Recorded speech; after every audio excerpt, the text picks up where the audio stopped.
Salam Bapak Ibu. Hari ini satu hari besok ya, mungkin bagi banyak anak-anak muda akan merayakan hari kasih sayang ya, hari Valentine ya, Valentine Day. Itu sebabnya pagi hari ini saya ingin bicara dengan satu tema mengenai kasih ya. Judulnya adalah kasih yang diekspresikan. Karena seringkali kita bicara tentang kasih ya, banyak orang yang kasihnya itu dipendam, tidak dinyatakan, dan dia merasa bahwa asal mengasihi dan tidak perlu diekspresikan itu sudah cukup. Nah, hari ini kita akan belajar bahwa kasih yang diekspresikan itu perlu bagi kehidupan kita. Nah, sebelum kita bicara tentang kasih yang diekspresikan, apa sih yang dimaksud dengan ekspresi itu ya? Nah, di dalam kamus bahasa Indonesia ya, ekspresi itu adalah pengungkapan ya, menyatakan apa, diungkapkan dan lain sebagainya. Jadi kalau bicara tentang kasih yang diekspresikan itu adalah kasih yang dinyatakan, yang diungkapkan. Saya percaya setiap orang yang memiliki hubungan kasih, ketika kasihnya tidak dinyatakan, maka hubungan itu akan menjadi dingin, hambar, dan tidak ada apa-apanya. Itu sebabnya hari ini kita akan bicara tentang bagaimana sih menyatakan kasih, bagaimana mengungkapkan rasa kasih kita baik kepada pasangan kita, apalagi kepada Tuhan. Nah, saudara, kita akan membaca satu ayat di dalam 1 Yohanes 3 ayat yang ke-18 ya. Satu ayat kita akan baca di dalam 1 Yohanes pasal 3 ayat yang ke-18, demikian firman Tuhan. Anak-anakku, marilah kita mengasihi bukan dengan perkataan atau dengan lidah, tetapi dengan perbuatan dan dalam kebenaran. Mari kita mengasihi, kata Yohanes, bukan dengan perkataan, tapi dengan perbuatan dan dalam kebenaran. Terjemahan yang menarik saya perlihatkan dari Alkitab The Message Bible, dikatakan, my dear children, let's not just talk about love, let's practice real love. Jangan kita hanya sekedar bicara tentang cinta, tetapi mari kita mempraktekkan cinta yang sejati ya, the real love. Nah, saudara, ketika Yohanes di dalam suratnya yang pertama ayat pasal 3 ayat yang ke-18 ini, ada ungkapan yang menarik yang perlu kita pelajari pada kesempatan pagi hari ini, yaitu bahwa mengasihi itu tidak boleh hanya dengan perkataan, tidak boleh hanya dengan ucapan, tapi dengan perbuatan. Pertama, dengan perbuatan dan dalam kebenaran. Ini kata kuncinya, bahwa mengasihi itu seharusnya dengan perbuatan, dan perbuatan itu dalam kebenaran. Kita akan melihat makna dari dua kata ini, bahwa mengasihi itu harus dengan perbuatan dan dalam kebenaran. Yang pertama, saudara, ketika kita ngomong kasih itu harus dengan perbuatan. Saya ingin sampaikan bahwa tindakan, perbuatan itu berbicara lebih keras daripada sekedar kata-kata. Seringkali kita hanya berpikir bahwa kata-kata itu penting, sehingga ada satu pejabat publik ya, pejabat politik di negara kita ini yang terkenal pandai merangkai kata-kata, tapi perbuatannya itu nol besar. Nah, ketika firman Tuhan bicara tentang kasih itu harus dengan perbuatan, saya ingin sampaikan bahwa memang perbuatan atau tindakan itu sesuatu yang bicara, soundingnya itu lebih keras daripada sekedar kata-kata. Roma 5 ayat ke-8 berkata begini, Bapak Ibu, Allah menunjukkan kasih-Nya kepada kita oleh karena Kristus telah mati untuk kita ketika kita masih berdosa. Jadi tindakan Yesus mengasihi kita itu bukan sekedar dengan kata-kata, dengan bujuk rayu, bukan, tapi dengan sebuah tindakan. Apa tindakannya? Dikatakan bahwa Yesus telah mati buat kita. Nah, saudara, kasih tanpa tindakan itu sia-sia, gak ada artinya. Sedangkan kasih dengan tindakan itu sesuatu yang sangat bermakna. Jadi kalau Bapak Ibu mengasihi seseorang, ya, tetapi kasih itu tidak ada tindakan, tidak ada perbuatan, maka kasih yang Bapak Ibu punya itu adalah sesuatu yang sia-sia belaka. Hari ini ya di Indonesia ini kan lagi viral sinetron. Nggak tahu Bapak Ibu suka nonton sinetron apa enggak, tapi kebetulan sinetron ini tidak ditayangkan di televisi nasional, walaupun katanya informasinya akan ditayangkan di RCTI. Ini bukan endorse ya, tapi hanya sekedar cerita ya. Yaitu sinetron Layangan Putus. Nah, ini yang remaja-remaja putri, putra ini pasti ngikutin ya. Ada kisah tentang perselingkuhan dalam sebuah keluarga, itu viral sekali. Kalau Bapak Ibu suka ngelihat di TikTok mungkin, di IG mungkin seringkali potongan-potongan klip videonya ini ditayangkan. Di dalam cerita Layangan Putus itu ada sosok yang diperankan Reza Rahardian yang sangat menarik ya, Mas Aris gitu. Ketika saya googling gimana sih karakter daripada peran yang dimainkan oleh si Reza Rahardian yang punya nama Aris ini. Aris ini digambarkan seorang pria yang romantis. Siapa yang nggak suka punya suami yang romantis gitu kan? Pintar bicara, ya, pandai menggombali pasangan atau cewek-cewek yang ada di sekitarnya. Nah, ini gambaran daripada pria yang bernama Aris ini. Tetapi di dalam cerita sinetron itu digambarkan bahwa walaupun si Aris ini orangnya lembut, ganteng, pinter, gombal, ya, kemudian romantis, ya, romantik begitu, tetapi dia punya perselingkuhan dengan perempuan yang lain. Dia seorang pria yang bertanggung jawab. Di rumah dia kasih belanja semua dicukupi. Kalau Bapak Ibu, saudara-saudara tahu apa ini, potongan-potongan klipnya pasti tahu bahwa pria ini adalah pria yang bertanggung jawab gitu loh. Memberi belanja pas kepada istrinya, nggak ada kekurangan. Sampai kalau saya lihat di potongan-potongan TikTok dan Reel itu banyak anak-anak kecil yang menirukan fine gitu kan. Kamu kerja buat saya, kamu belanja saya mungkin dan sebagainya. Tapi kamu juga membelanja perempuan yang lain. Saudara, yang ingin saya katakan adalah bahwa cinta yang seperti ini adalah cinta yang sekedar gombal, yang sekedar kata-kata, yang sekedar romantik, tetapi tindakannya enggak muncul bagaimana mengasihi istri yang satu-satunya, bagaimana bertanggung jawab terhadap keluarga yang satu-satunya. Itu sebenarnya saya katakan walaupun bicaranya bagus, walaupun bicaranya romantik, tapi kalau tindakannya tidak mencerminkan akan cinta, itu omong kosong, sia-sia. Maka saya mau kasih tahu bahwa tindakan itu berbicara jauh lebih keras daripada sekedar kata-kata. Bagi remaja-remaja putri ya, kalau mencari pasangan jangan hanya yang sekedar pinter romantis, ya, sekedar gombal, tapi tindakannya nggak ada, percuma. Karena kasih itu harus diekspresikan, harus dinyatakan. Apa bukti daripada cinta kita? Banyak pria yang nggak pinter kata-kata, yang nggak bisa romantik, itu kadang-kadang menjadi pria-pria yang bukan idaman untuk mencari pasangan hidup begitu. Tapi hari ini kita akan bicara bahwa kasih itu nggak cukup dengan kata-kata, tapi kasih itu harus sebuah dengan tindakan. Yesus telah mati di atas kayu salib demi cintanya kepada kita. Nah, ini yang saya katakan bahwa tindakan itu berbicara jauh lebih keras daripada sekedar kata-kata. Hanya dengan tindakan yang konkret, maka kata-kata itu bisa menjadi kekuatan yang dahsyat. Kalau hanya sekedar kata-kata, buat apa?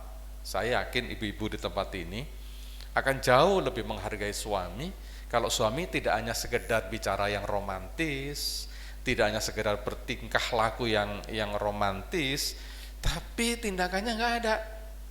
Ya, belanja nggak pernah, ya kan ya. kemudian menunjukkan kesetiaan kepada pasangannya, nggak ada, percuma. Karena firman Tuhan tadi katakan, jangan kasih itu hanya sekedar kata-kata, tapi nyatakanlah dengan perbuatan, dengan sebuah tindakan, dengan sebuah action. Ayo kita belajar Bapak Ibu, mengasihi Tuhan, mengasihi sesama, bukan dengan sekedar kata-kata, tapi dengan tindakan. Yesus telah mati, dia ada tindakan di dalam mengasihi kita, dia mati buat kita. Nah, kita pun harus meneladani Yesus. Bagi para istri, bagi para suami, ya, bagaimana tindakanmu itu jauh lebih powerful di dalam mengasihi pasangan kita daripada sekedar kata-kata. Apa jadinya Bapak Ibu seandainya Tuhan Yesus hanya bicara aku mengasihimu, tapi dia nggak pernah berkorban?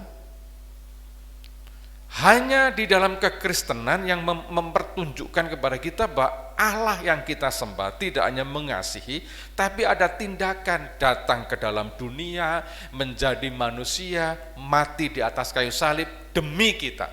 Tindakannya jelas, konkret. Lihat di agama yang di mana-mana, agama manapun di dunia ini.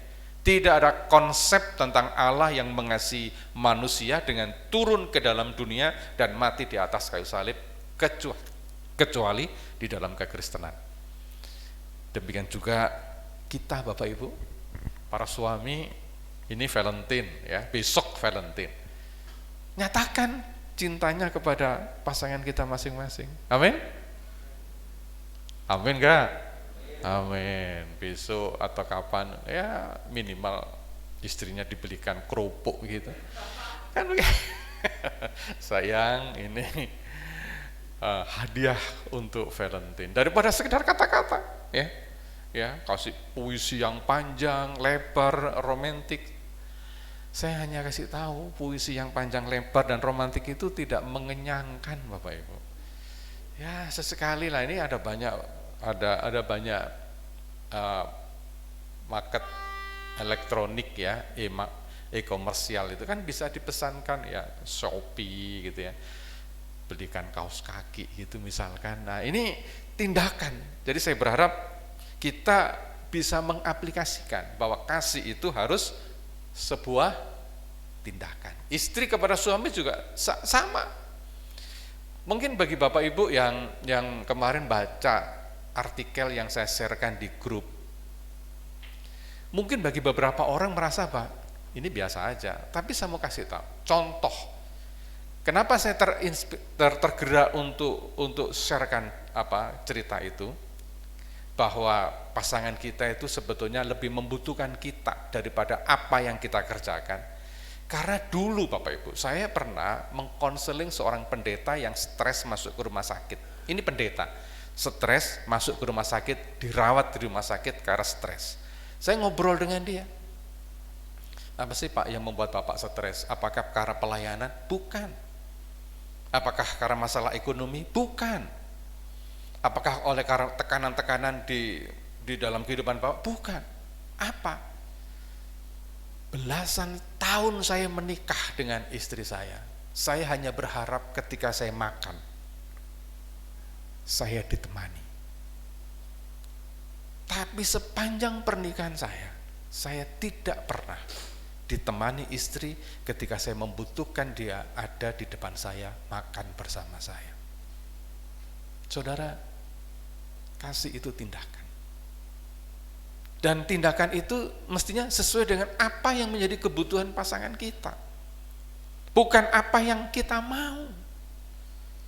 Mari bagi Bapak Ibu dalam suasana Valentine Day kayak begini, coba peka terhadap apa yang menjadi kebutuhan pasangan kita. Amin. Bagi para suami, nafkah yang besar, yang berkecukupan, tidak cukup untuk memenuhi kebutuhan pasangan kita kalau kita nggak tahu apa kebutuhan terdalam dari istri kita, dari suami kita. Apa kebutuhan terdalamnya? Bahkan mungkin sederhana, seperti artikel yang kemarin saya sharekan itu. Hanya ditemani, duduk bersama, ngobrol bersama. Mungkin rumah pecah pecah berantakan kayak gudang, tetapi kalau memang kebutuhannya adalah untuk saling bersama, itu jauh lebih powerful daripada Bapak Ibu melakukan pekerjaan banyak hal. Tapi istrinya kepingin jalan-jalan ke mall, tidak ditemani. Pingin pergi ke salon, tidak ditemani. Ini sesuatu yang kurang dalam kehidupan kita. Sekali lagi saya katakan bahwa cinta itu harus dinyatakan di dalam tindakan. Bangun keintiman. Jangan sampai pasangan kita sebagai suami istri sudah semakin lama, ya sudah panjang, usia pernikahan kita semakin panjang, kemudian kita hanya berkata istriku atau suamiku seperti sekarang kayak saudara saja. Salah. Harusnya semakin panjang usia pernikahan kita, semakin lama kita menikah, kita semakin mesra dan semakin mengasihi pasangan kita sebagai kekasih yang memang buah hati kita. Amin? Amin? Bukan saudara kita. Masih ingat kapan hari pernah saya katakan bahwa kita butuh kencan. Dan apa sih itu kencan? Masih ingat ya, bahwa kencan itu adalah membicarakan hal-hal yang tidak penting. Yang penting bicara. Kalau membicarakan hal-hal yang penting itu rapat, Bapak Ibu. Masa dengan suami, dengan istri kita rapat terus-menerus? Kan enggak. Kencan. Bapak Ibu kencan. Setiap hari, apalagi besok Valentine Day gitu ya. Istrinya diajak kemana gitu. Ke ujung gang dibelikan bakso 1 mangkok. Itu tindakan, ya. Perbuatan, ya, itu firman Tuhan tadi katakan perbuatan. Yang kedua, perbuatan itu harus dalam kebenaran. Apa yang dimaksud dengan dalam kebenaran? Tindakan kasih itu harus dengan motivasi yang benar.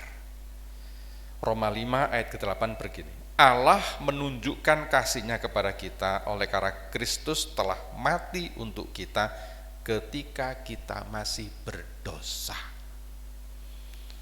Tindakan-tindakan kasih itu harus dimotivasi dengan motivasi yang benar, ya. Bukan oleh karena kita ingin mendapatkan sesuatu, bukan oleh karena ada pamrih sesuatu. Tindakan kasih harus tanpa ada pamrih untuk kepentingan sendiri. Enggak, harus ada motivasi yang tepat. Motivasi yang paling utama dari tindakan kasih itu adalah menolong, menyelamatkan. Makanya Roma 5 ayat ke-8 tadi dikatakan, Kristus itu mengasihi kita justru ketika kita ini masih dalam kondisi berdosa. Karena Yesus tidak ada pamrih apa-apa, dia hanya ingin menyelamatkan kita, titik, gitu loh. Ketika kita, saya dan saudara masih dalam dosa, Yesus mati buat kita. Dia tidak mengharapkan uang kita, tidak mengharapkan balasan kita, tidak mengharapkan apa-apa dalam diri kita. Dia hanya berharap bahwa saya dan saudara diselamatkan, titik. Ini yang firman Tuhan tadi katakan, bahwa mengasihi itu harus dalam perbuatan, dalam tindakan, dan tindakan itu di dalam kebenaran. Artinya dalam kebenaran itu memiliki motivasi yang murni. Saudara, hari ini ya lagi viral itu adalah tentang flexing. Kapan hari Mas Johan share video tentang flexing. Flexing itu apa sih? Flexing itu pamer. Lihat di YouTube. Banyak artis yang suka pamer, punya mobil Ferrari lah, punya Lamborghini lah, terus ada bilang Crazy Rich, ada Crazy Rich Malang, Crazy Rich Surabaya, Crazy Rich Jakarta, semua pada pamer, flexing. Kalau saudara suka pamer itu flexing. Nah, ini adalah sesuatu yang sia-sia. Kasih tidak memamerkan hal-hal yang tidak senonoh kayak begini. Nah, di tengah-tengah banjirnya cerita flexing, cerita tentang pamer, ada 2 artis yang kaya yang menjadi inspirasi bagi banyak orang. Agnes Monica dengan Cinta Laura. Kekayaannya nggak pernah dipamerkan, tetapi bukti sosialnya itu melimpah. Saya googling tentang apa sih yang dikerjakan oleh artis yang namanya Cinta Laura. Ada banyak tindakan-tindakan sosial yang dia kerjakan. Dia adalah aktivis anti kekerasan, kemudian anti abuse di dalam rumah tangga dan sebagainya. Dan yang paling menonjol adalah dia memiliki yayasan. yayasan, saya lupa namanya, tetapi yayasan ini bergerak di dalam bidang kesehatan dan pendidikan. Di yayasan itu dia memiliki 4.000 anak asuh, dan itu tidak pernah dipamerkan, 4.000 anak asuh. Nah, ketika dalam sebuah wawancara, kenapa artis yang terkenal ini, yang internasional, dia juga main di Hollywood, tidak pernah memiliki tas branded, tidak pernah punya baju-baju yang branded. Dia ditawari tas merek Gucci mungkin dan sebagainya yang harganya sekitar 400.000 dan 400 juta ya dan sebagainya. Dia bilang, saya nggak akan pernah beli pakaian yang branded, tas-tas yang branded. Kenapa? Kalau saya punya uang, akan lebih baik saya memberi makan anak-anak di dalam panti asuhan yang saya asuh. Apakah dia berharap ada imbalan? Tidak. Kasihnya betul-betul motivasi untuk menolong 4.000 anak asuh, itu nggak main-main. Tiap hari dikasih makan, tiap hari disekolahkan, dan dia dengan motivasi yang sungguh. Yang secara internasional, misalkan kalau Bapak Ibu suka berita, ada artis yang namanya Angel Jolie Jolie siapa itu? Dia suka pergi ke daerah-daerah yang miskin, terus mengadopsi anak-anak yang miskin, dibesarkan, dikuliahkan sampai dia berhasil. Ini adalah tindakan kasih yang tanpa ada motivasi apa-apa dalam kebenaran, tidak pernah flexing, tidak pernah pamer. Jadi kalau Bapak Ibu ingin membantu seseorang, firman Tuhan katakan apa? Kalau tangan kananmu memberi, tangan kirimu tidak boleh tahu. Tapi kalau saudara memberi kemudian pamer, maka engkau melakukan tindakan kasih bukan dalam kebenaran. Karena tindakan kasih dalam kebenaran itu adalah tindakan kasih yang tidak ada motivasi untuk kepentingan diri. Kepentingannya semata-mata untuk menolong orang tersebut. Amin. Jadi ayo kita berbagi, memberikan apa yang kita punya. Itu sebabnya Bapak Ibu, dalam konteks kasih harus diekspresikan. Ini yang saya maksud. Nyatakan kasih itu dalam motivasi untuk menolong orang, bukan untuk pamer. Apalagi sekarang kita hidup dalam media sosial yang begitu masif. Semua jadi konten, semua jadi materi tayangan. Semua orang suka gitu. Dan manusia, saya dan saudara, kadang-kala bias, tidak mampu membedakan antara hidup dalam dunia maya dan hidup dalam dunia nyata. Kita banyak berpikir bahwa apa yang di dalam dunia maya itu seharusnya terjadi di dalam dunia nyata. Itu pembodohan Bapak Ibu. Beda. Makanya kasih ya, yang kita aplikasikan dalam kehidupan, yang kita beri kepada orang lain, hendaklah dengan motivasi yang benar. Pada akhirnya Bapak Ibu, saya ingin katakan, kasih yang dipendam, kasih yang disimpan dalam hati, itu bukan kasih. Kasih harus diekspresikan, kasih harus dinyatakan. Bagi anak-anak muda yang mencintai seseorang, jangan dipendam, katakan. Amin ya, nyatakan. Kalau ditolak, cari yang lain, kan begitu. Tapi yang penting dinyatakan. Urusan ditolak apa enggak, biarlah Tuhan yang tahu. Tetapi yang ingin saya sampaikan adalah bahwa kasih yang dipendam itu bukan kasih. Kasih harus diekspresikan. Kiranya Tuhan memberkati. Saya undang pemain musik untuk maju ke depan, dan mari kita bisa pahami, kalau saudara punya kasih, nyatakanlah baik kepada Tuhan, baik kepada sesama. Saya undang kita bangkit berdiri Bapak Ibu, sidang jemaat yang dikasihi Tuhan.